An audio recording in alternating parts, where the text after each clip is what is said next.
Halo bujang gadis dimanapun kalian berada, gimana kabarnya? Kembali lagi dengan aku Burhan, bapaknya anak-anak. Memories of Murder, sebuah film yang diangkat dari kisah nyata, bercerita tentang seorang pembunuh berantai sadis. Bayangkan, saat film ini dibuat hingga ditayangkan pun si pelaku pembunuh berantai itu belum tertangkap dan masih berkeliaran di luar sana. Bagaimanakah kesadisannya? Penasaran? Enggak? Penasaran aja lah. Sebelum masuk alur ceritanya, tonjok dulu tombol subscribe-nya dan like-nya, biar aku juga semangat buat videonya.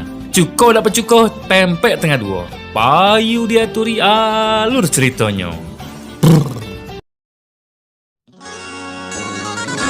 Aku suka susunya hingga tetes terakhir. Aku suka coklatnya hingga tetes terakhir. Susu bendera coklat nikmat hingga tetes terakhir. Susu bendera coklat hingga tetes terakhir. Susu saya, susu bendera. 어떻게? 뻔한 얼굴인데? 어떻게 생겼어? Pada tanggal 23 September tahun 1986 di Korea, seorang polisi bernama Pak Duman, dia menyelidiki sebuah kasus kematian seorang wanita. Di sana, di sebuah ladang, Duman menundukkan badannya untuk melihat seonggok mayat wanita yang tergeletak dalam sebuah gorong-gorong dalam kondisi tangan dan mulutnya terikat serta sudah dikerumuni semut. Sementara itu bocil-bocil di sana justru memainkan barang bukti berupa pakaian korban. Yang tanpa mereka sadari, insiden itu adalah awal dari teror yang sangat menakutkan bagi para wanita di desa itu. Dan inilah kenangan pembunuhan.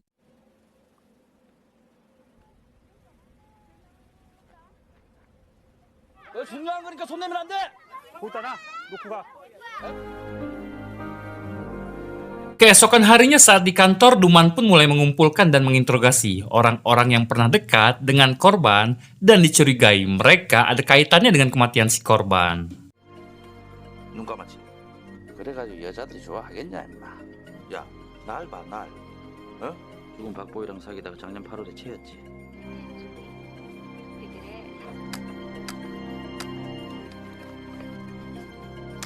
Belum hilang lelah Duman sebelumnya, mereka kembali dikejutkan dengan ditemukannya sebuah mayat wanita dalam kondisi tangan terikat, mulut disumpal celana dalam, dan wajahnya ditutupi oleh pakaiannya. Di mana kondisi itu sama persis dengan mayat yang Duman temukan di ladang sebelumnya. Belum lagi lokasinya pun tak jauh dari lokasi yang pertama. Saat di sana Duman terlihat marah-marah karena sudah lebih dari 2 jam tim forensik belum juga datang ke TKP. Masalahnya di sana sudah dipenuhi oleh warga yang menonton dan dapat dipastikan itu akan menyulitkan para polisi untuk menyelidiki pembunuhan tersebut. 감식반도 안 오고 완전 지금 현장 보진 개판이야 지금. 아이 현장이 지금 보존다는데 이 새끼들아. 감식반도 안 오고 이거 완전 개판. 야 이거 인생 관련해 이거 무슨 꼬라지냐 이거. 나보다 내 오니 그 다 와있던데 뭐 벌써 그러지. Saat di rumah, istri Duman pun bercerita bahwa ada sebuah rumor di desanya, ada sebuah keluarga yang bernama Baik. Dan keluarga itu dijuluki Baik sang pembunuh wanita. Yang mana keluarga itu memiliki seorang anak dalam kondisi kurang normal atau dengan kata lain keterbelakangan mental yang bernama Kwang Ho. Diketahui sebelum almarhum tewas dibunuh, Kwang Ho selalu mengikutinya kemanapun dia pergi. Hingga ada sebuah berita bahwa almarhum sudah tewas secara mengenaskan. 덮쳐라 백실에 덮쳐라 백. 백시 아들 놈이 하나 있거든. 백강우라고. 뭔데? 맨날 좋다고 따라다녔대요 이양숙일. 그 광우란 놈이 맨날 이양숙 뒤를 졸졸 따라다니는 거 봤대요. 이양숙이 살해되던 그날 밤. Entah kenapa para warga menjuluki keluarga itu dengan julukan Baik sang pembunuh wanita karena tidak dijelaskan. Namun Duman yang mendengarnya pun menerima informasi itu secara mentah-mentah dan dia langsung menangkap serta menginterogasi Kwang Ho di ruangannya tanpa menyelidiki kebenarannya terlebih dahulu.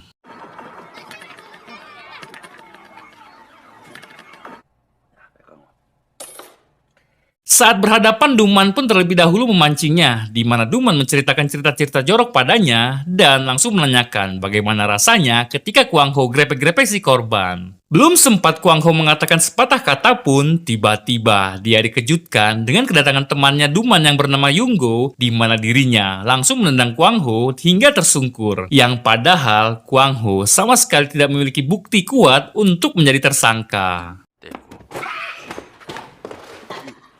세상에 이거 더럽네 이놈.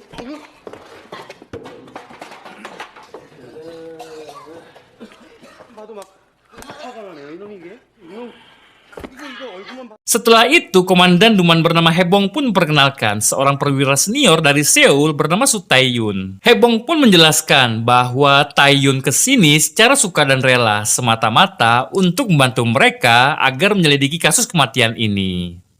서태윤 경장, 서울에서 오신 조용구입니다. 잘 부탁드립니다.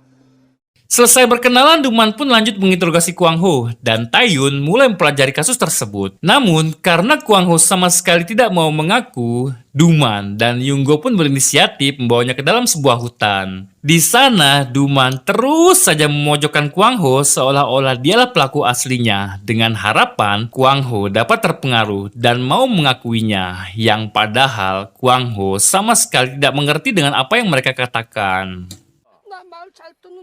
얘기를 해 그러면은. Hingga saat Duman memaksa dan mengintimidasi Kwang Ho dengan mengatakan tentang kondisi wajahnya, serta Duman juga menanyakan tentang si korban kedua yang sering Kwang Ho buntuti. Di sini Kwang Ho mulai mau buka suara, di mana dirinya menjelaskan secara terperinci seolah-olah dialah pelaku aslinya. Sambil memperagakannya, Kwang Ho mengatakan bahwa dia mencekik leher si wanita, lalu melucuti baju si wanita, dan akhirnya memakaikannya kembali. 그놈에서 귀찮길 옆에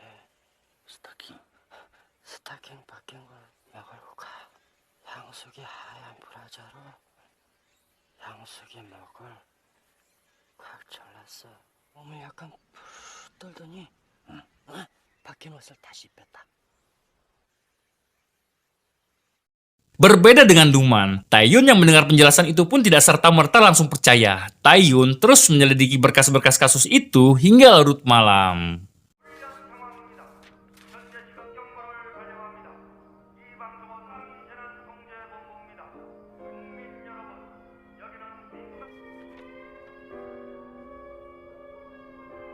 Benar saja, keesokan paginya, seluruh polisi di sana pun heboh dengan pengakuan Kwang Ho yang belum diketahui kebenarannya. Di mana mereka berniat akan melakukan reka ulang adegan yang Kwang Ho jelaskan sekaligus diliput oleh wartawan. Mereka juga dengan bangganya berfoto di depan kamera seolah mereka sudah menemukan pelaku sebenarnya. Tae-yun sendiri menemukan sebuah kejanggalan dalam hal ini, di mana Tae-yun sadar bahwa tangan Kwang Ho yang cacat yang bahkan untuk menggunakan sumpit pun ia tak mampu, dan dapat disimpulkan Kwang Ho tak akan mampu melakukan tindakan pembunuhan seperti mencekik korban hingga tewas. Mengetahui fakta itu, Tae-yun pun langsung memberitahu Sersan Haebong yang tengah di TKP. Namun, apa tanggapannya? Ya, Tae-yun pun justru diusir dari sana. 손 한번 봐봐. 저 손으로 뭘 모른다는 게 가능합니까? 들었잖아요. 백광호 제 범인은 아니라니까. 아까부터 계속 그 말씀. 서영산 조용히 뭐다 하던 밥이 왜 똥물을 끼얹는겨 나가란 말이야.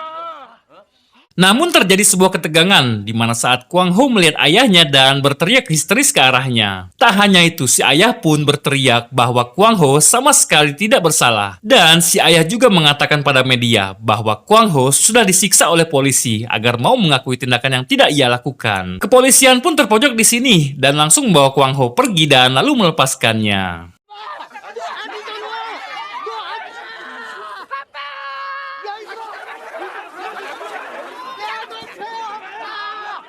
Kejadian itu pun membuat Sersan Haebong harus dimutasi. Di sini Tae-yun mencurigai bahwa Duman dan Young-go sudah melatih Kwang Ho agar berdialog tentang pembunuhan itu hingga Kwang Ho dapat selancar itu menjelaskannya.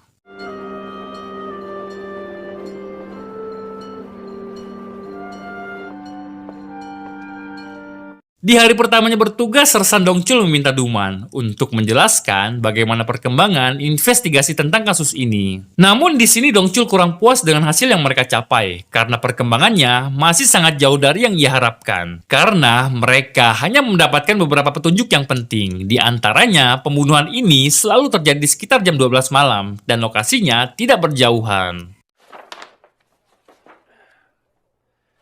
Untuk itu Dongchul pun mengajak seluruh timnya untuk pergi ke TKP pertama. Di sini Dongchul pun bertanya tentang apakah ada kesamaan dari kedua korbannya. Menurut penyelidikan Taeyun, pembunuhan ini selalu terjadi saat hujan malam hari dan korbannya selalu menggunakan pakaian berwarna merah. Taeyun pun menambahkan bahwa korbannya bukanlah 2 orang, melainkan 3 orang, seorang wanita bernama Hyunsu yang menjadi korban ketiganya, namun jasad korban ketiga itu belum bisa ditemukan. Berbeda dengan Taeyun, Duman justru menentang pernyataan tersebut karena dia sangat mengenal Hyunsu karena Hyunsu sudah lama meninggalkan desa untuk menuju Seoul. Namun dari penjelasan Taeyun yang sangat terperinci, dari mulai daftar orang hilang, warna pakaian korban yang kenakan, hingga cuaca hujan saat malam si korban menghilang, membuat Dongchul mulai percaya. Terlebih lagi, Taeyun menebak tentang lokasi di mana jasad ketiga itu ditempatkan. Dan Taeyun berjanji, apapun yang terjadi, dia akan menemukan jasad ketiga itu. 여자가 하나 더 있어요. 아직 시체가 안 나와서 그렇지. 제일 뒷장 지도 보세요. 예, 그래요. 살해된 겁니다. 같은 범인은. 비 오는 날 빨간 옷. 이계 중대만 붙여주십시오. 이틀 안에 찾습니다. 동선, 예상 범행 지점 전부 체크해봤습니다. 예, 제가 여기 실종. Setelah diberi izin, Taeyun dibantu dengan beberapa polisi mulai menyisir lokasi yang ia curigai. Tak perlu waktu lama, mereka berhasil menemukan jasad ketiga tersebut dan langsung membawanya untuk keperluan autopsi. 정액 조금 나왔지. 강간한 적도 나왔죠. 이체란 게 부위마다 썩는 속도가 다르거든요. Saat di ruangan autopsi, mereka pun menemukan bukti baru, di mana si korban diikat dengan simpul ikatan yang sama. Seperti korban-korban sebelumnya, wajahnya ditutup menggunakan celana dalamnya, dan lehernya diikat menggunakan barang-barang si korban. Sampai sini mereka pun menyimpulkan bahwa kasus ini adalah kasus pembunuhan berantai, dan dapat dipastikan si pelaku akan melakukan pembunuhan itu kembali. 처리 방법, 자기 노하우가 확실해요. 피해자 팬티를 얼굴에 덮어 씌운 것. Untuk itu mereka pun menempatkan seorang wanita menggunakan baju merah sebagai umpan agar memancing si pelaku untuk keluar. Namun sayangnya malam itu si pelaku sama sekali tidak menampakkan dirinya dan mereka memutuskan berteduh di dalam sebuah pos kamling. Sementara itu di lain sisi diperlihatkan seorang wanita yang berniat menjemput suaminya yang baru pulang kerja. Si wanita pun berjalan perlahan menggunakan senter dan payung sambil bernyanyi menelusuri jalan di tengah ladang.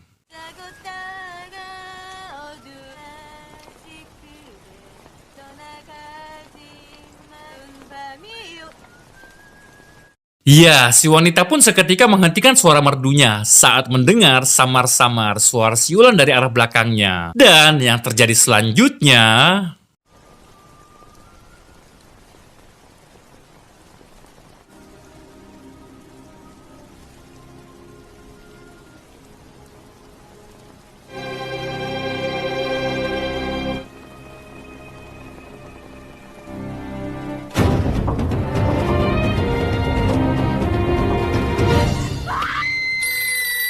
Yap, si wanita dihadang oleh seorang pria misterius dan keesokan paginya, Taeyun dan kawan-kawan menemukan si wanita sudah meninggal dunia. Akan tetapi, ada yang berbeda di sini, di mana si wanita tidak seperti korban sebelumnya yang menggunakan pakaian berwarna merah. Di sini si wanita menggunakan pakaian berwarna lain, namun tetap saja Duman dan kawan-kawan menyimpulkan kalau pelakunya sama karena korban tersebut mulutnya disumpal menggunakan celana dalamnya dan tangannya diikat dengan simpul ikatan yang sama seperti korban sebelumnya. Terlebih lagi, di TKP, pelaku sama sekali tidak meninggalkan jejak selain jejak yang berantakan. Hal itu pun semakin menyulitkan mereka untuk mengejar pelaku pembunuhan tersebut.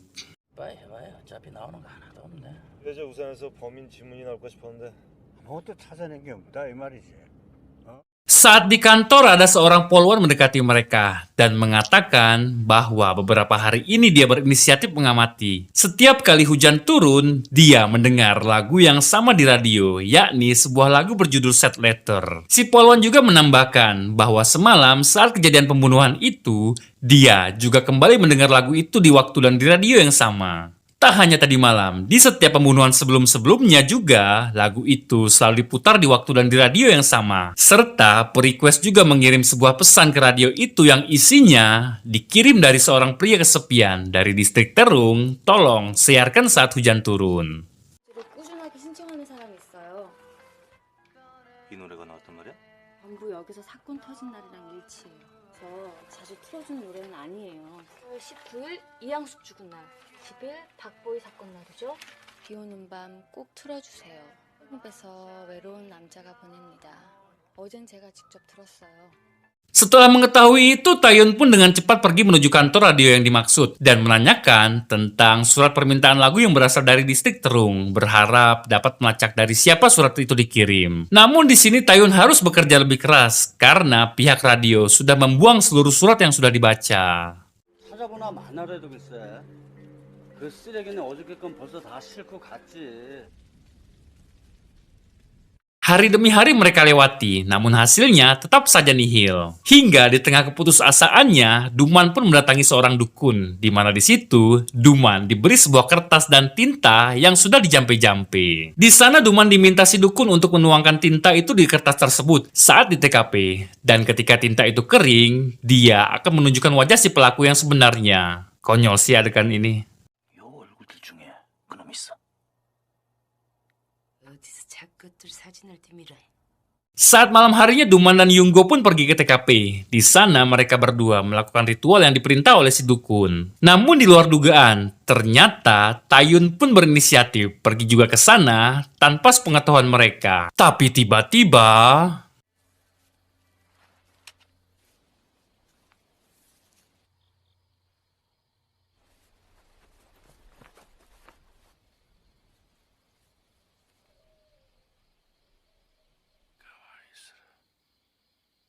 그래도 폼은 좀 나는데요.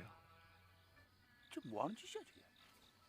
Ya, ada seorang pria misterius datang ke sana untuk bercoli ria sambil menghayal menggunakan seperangkat pakaian dalam wanita di sana. Belum sempat muncrat, mereka bertiga pun langsung melabrak si pria dan terjadi kejar-kejaran antara mereka bertiga dengan si tukang coli yang lagi sange-sangenya.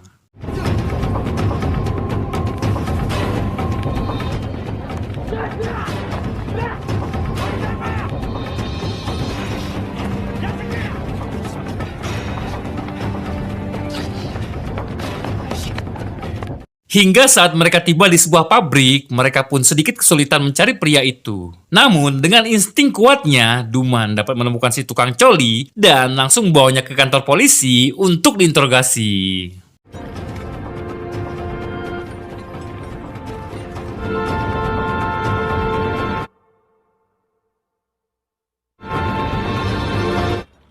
내 눈을 똑바로 보실까?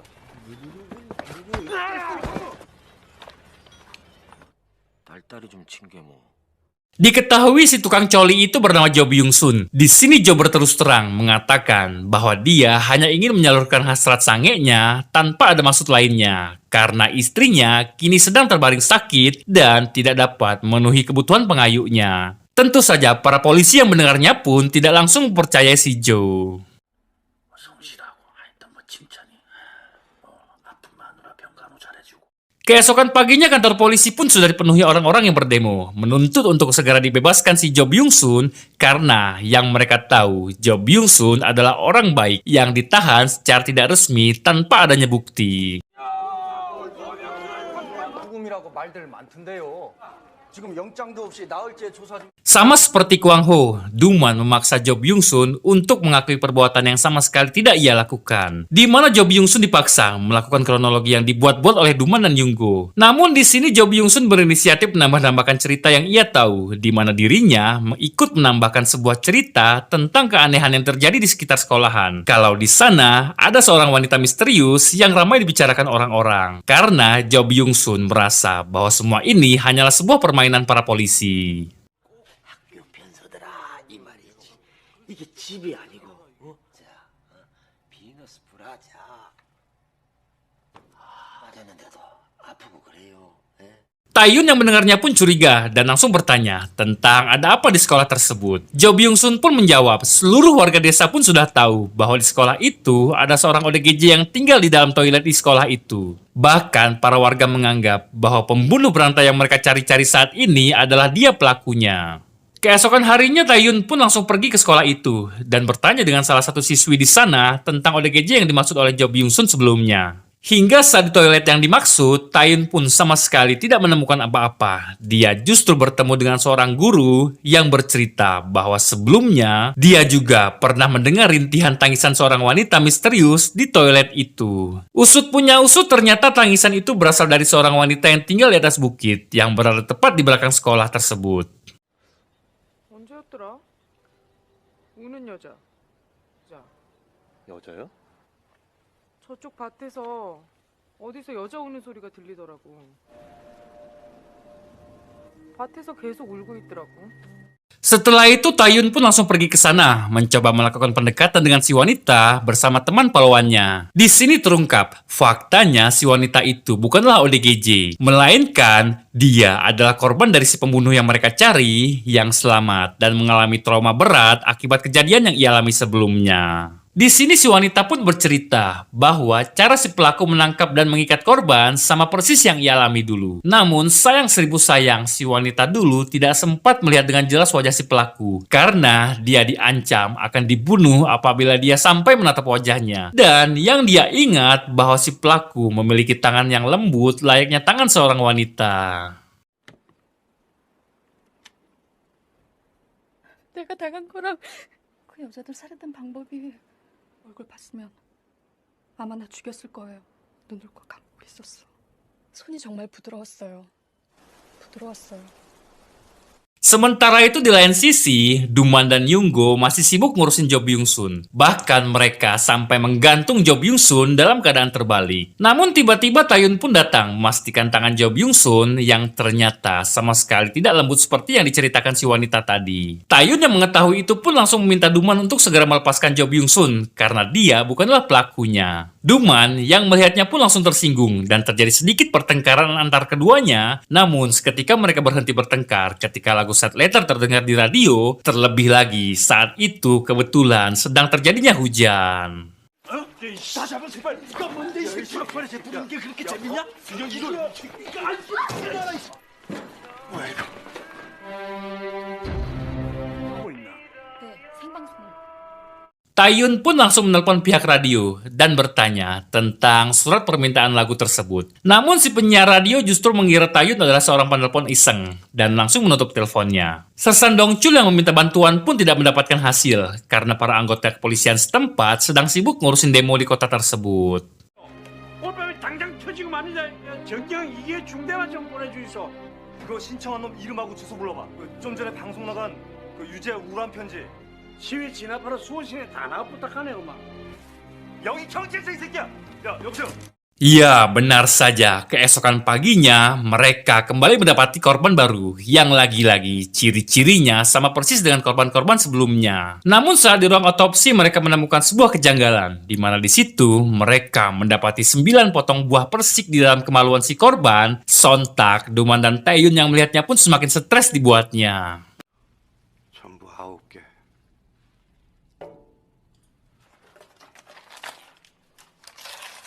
쓸데없는 짓을 했어. 서울에서도 이런 거 자주 보나? 전혀. Tak lama kemudian mereka pun ditelepon si Poluan yang sedang di kantor radio, di mana dirinya memberitai bahwa dia berhasil menemukan surat permintaan lagu yang mereka cari-cari sebelumnya. Yang mana diketahui si request itu bernama Park Hyun-gyu yang beralamatkan di sebuah distrik bernama Terung. Duman dan Taeyun pun dengan cepat langsung pergi menuju alamat yang dibacakan si Poluan. Namun sesampainya di sana, mereka hanya menemukan beberapa album foto dan hanya bertemu dengan tetangganya yang mengatakan bahwa Hyun-gyu sedang bekerja di pabrik. 누구세요? 경찰이에요. 이 방에 박형규라는 사람 어디 갔어요? 저 공장에 가 있을 시간인데.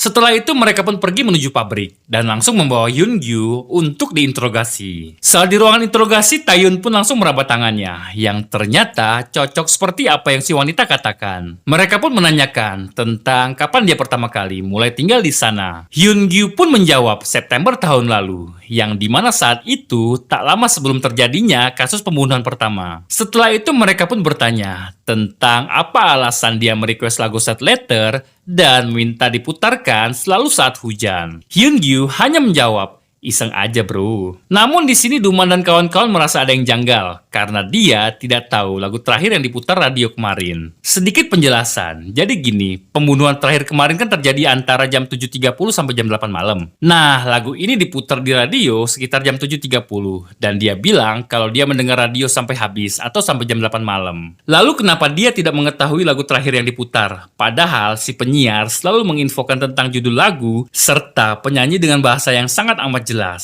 Sampai sini mereka menyimpulkan setelah dia mendengarkan lagu Sad Letter, dia pergi untuk keluar melakukan sesuatu, entah apa itu. Setelah itu Hyun-gyu pun mulai memperlihatkan ketidaknyamanannya ketika Taeyun perlihatkan sekantong buah persik yang ia temukan dalam kemaluan si korban sebelumnya. Dan secara bersamaan, Yoongo kehilangan kendali. Dia langsung menendang Hyun-gyu dengan tendangan terbangnya dan langsung menghajarnya.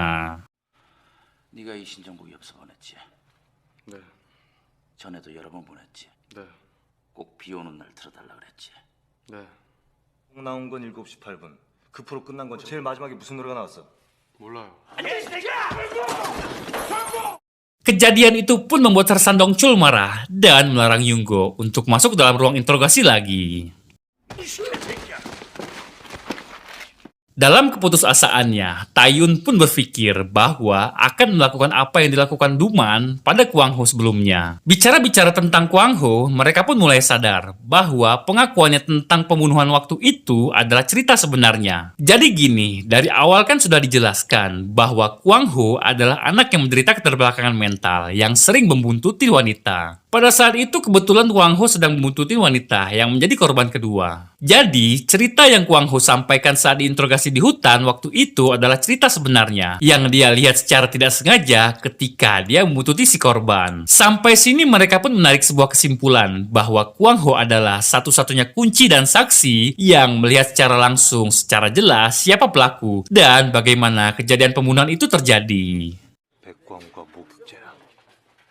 Mereka pun dengan cepat langsung mendatangi rumah Kwang Ho. Namun saat di sana, mereka tidak menemukan Kwang Ho. Mereka justru bertemu dengan Yoongo yang frustasi akibat diusir oleh Sir Sandong-chul sebelumnya. Salah satu tamu di sana pun mengejek kepolisian akibat beberapa kali salah menangkap orang. Yoongo yang mendengarnya pun seketika mengamuk. Duman tentu saja tidak tinggal diam dan langsung melerai keributan itu. 관해서 특별검사가 제출한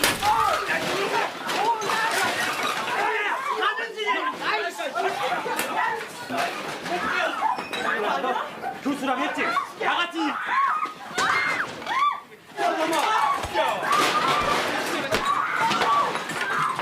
Di tengah-tengah keributan itu, Kwang Ho pun datang dan langsung memukul Yoongo menggunakan kayu yang ada pakunya, lalu berlari dari sana dan memanjat sebuah tiang listrik.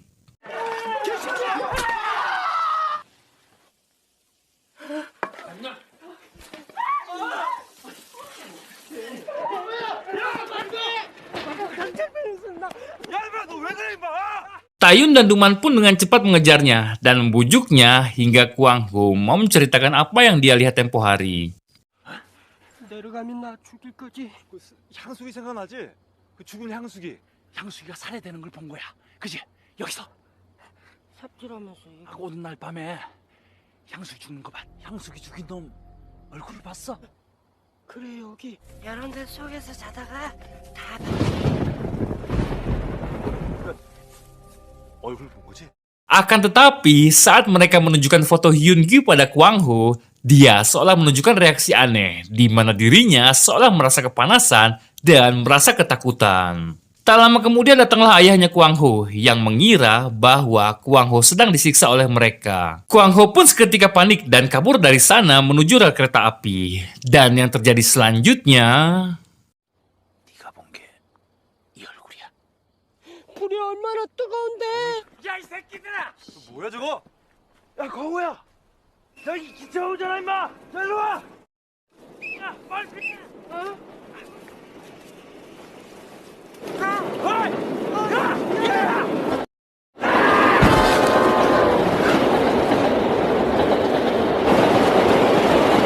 Kejadian itu pun membuat Duman dan Taeyun semakin stres karena mereka tidak sempat menyelamatkan nyawa Kwang Ho. Dan pada akhirnya, tanpa bukti dan saksi yang menguatkan mereka, dengan sangat amat terpaksa, mereka pun melepaskan Hyun-gyu.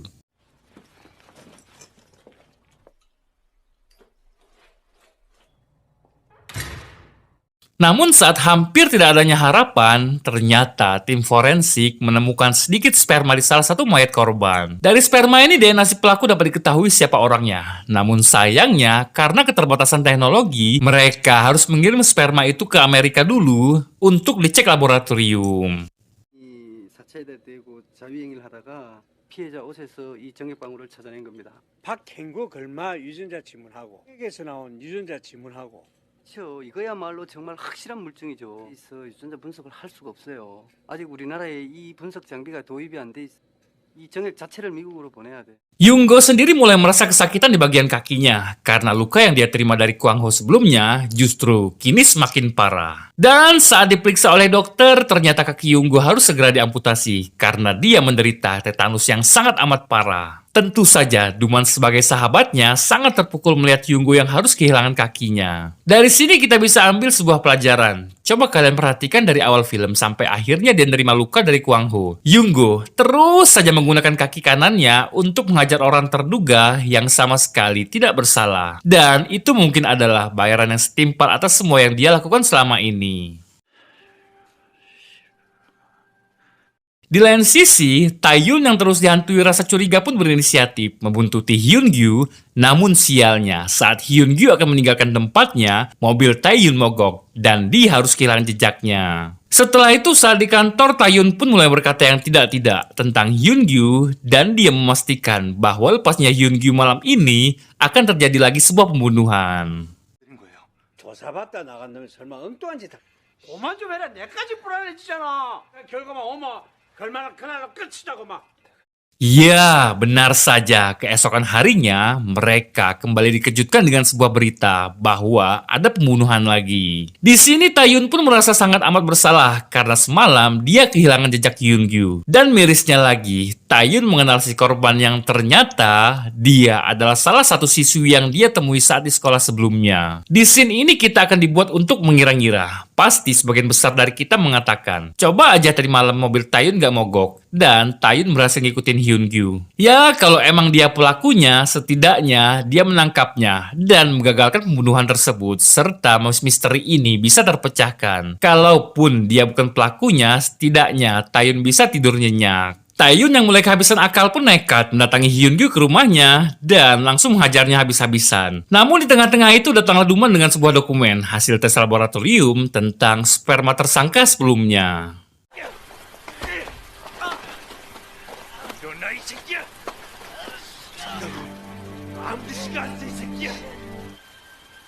네가 죽였다고 말해.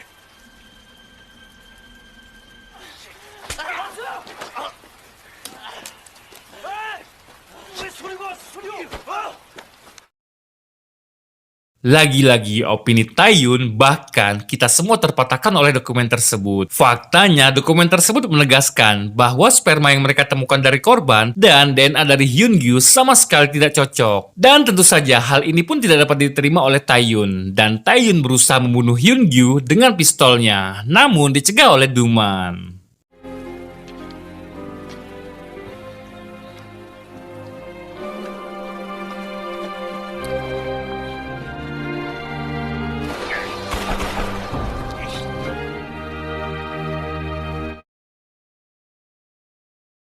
Pada akhirnya mereka pun dengan sangat amat berat hati harus melepaskan Hyun-gyu begitu saja. Dan kasus ini pun berakhir tanpa adanya tersangka. Gimana ya, di akhir ini kita dibikin greget banget sih. Padahal udah banyak banget petunjuk-petunjuk yang mengarah ke si pelaku sebenarnya. Namun bukti DNA yang terakhir yang harusnya menjadi bukti yang paling kuat, faktanya hasilnya berbeda. Singkat cerita, 16 tahun kemudian, Duman yang kini sudah beralih profesi menjadi seorang sales dan memiliki 2 orang anak yang sudah dewasa. Dalam perjalanan, Duman pun tanpa sengaja melewati desanya. Di ladang, tempat dia menemukan jasad korban pertama. Dan karena ingin bernostalgia, dia pun mampir sebentar ke ladang itu. Ketika dia melihat ke arah gorong-gorong, ada seorang bocil menyapanya. Si bocil mengatakan bahwa sebelumnya ada seorang pria yang mampir ke tempat itu. Dan pria tersebut mengatakan bahwa dia pernah melakukan sesuatu di sana dan datang untuk mengenangnya. Dari sini dapat dipastikan bahwa pria itu adalah pelaku sebenarnya. Dan yang bikin nyesek, setelah 16 tahun lamanya, si pelaku masih belum tertangkap dan berkeliaran di luar sana. Namun, apa boleh baut, kasusnya pun sudah ditutup tanpa tersangka.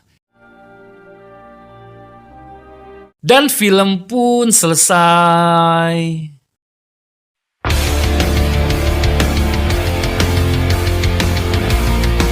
Sedikit informasi, mungkin kalian sudah pernah dengar atau nonton dari channel lain tentang kasus ini. Kasus ini dikenal dengan peristiwa Hwaseong yang bikin aku bahkan kita semua tercengang si pelaku dapat tertangkap setelah 33 tahun dari kasus pertamanya. Tahun 1986 kan kasus pertamanya telur. Nah, si pelaku berhasil ditangkap pada tahun 2019. Pada saat itu si pelaku ditangkap bukan karena berhasil ditangkap, melainkan dia mengakui sendiri apa yang sudah dia lakukannya. Pelaku itu sendiri bernama Lee Chun Jae.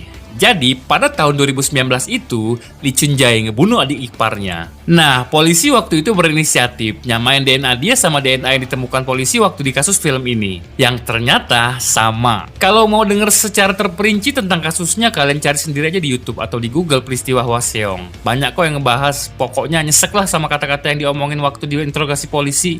Kalau aku yang ngejelasin nanti takutnya kalian malah bakal pusing dan malah ngebosenin. Karena ini aja videonya udah panjang banget, lur. Ya udah segitu dulu video kali ini. Aku Burhan, pamit undur diri. Assalamualaikum. Subscribe.